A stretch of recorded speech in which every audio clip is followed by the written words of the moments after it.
আরতি ঘোষ 9 বছর বয়স, সেরিব্রাল পলিসিতে সে আক্রান্ত 70%। সে যখনই নিচে বা মাটিতে বসে সে এইভাবে হাতে সাপোর্ট নিয়ে বসে এবং শরীর সামনের দিকে ঝুঁকে থাকে। এই সমস্যা থেকে সমাধান পেতে তার বাড়িতে একটি চেয়ার বানিয়েছে, যে চেয়ারের মধ্যে রয়েছে পায়ের পাতার সাথে যাতে সাপোর্ট নিয়ে সে বসতে পারে পাটাতন করা হয়েছে। সামনে যাতে এগিয়ে না যায় তার জন্য দু পায়ের মাঝে একটি পমেল লাগানো আছে।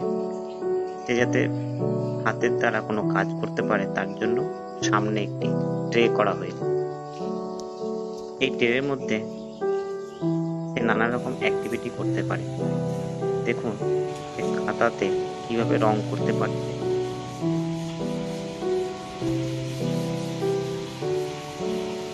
সে এই কাজের মধ্যে দিয়ে অনেক আনন্দ পেয়ে থাকে।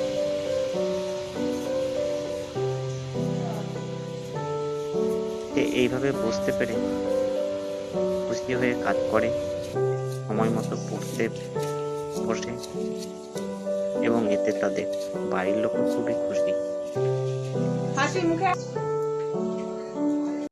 Break Free Solutions brought to you by EI Labs and Project Discovery.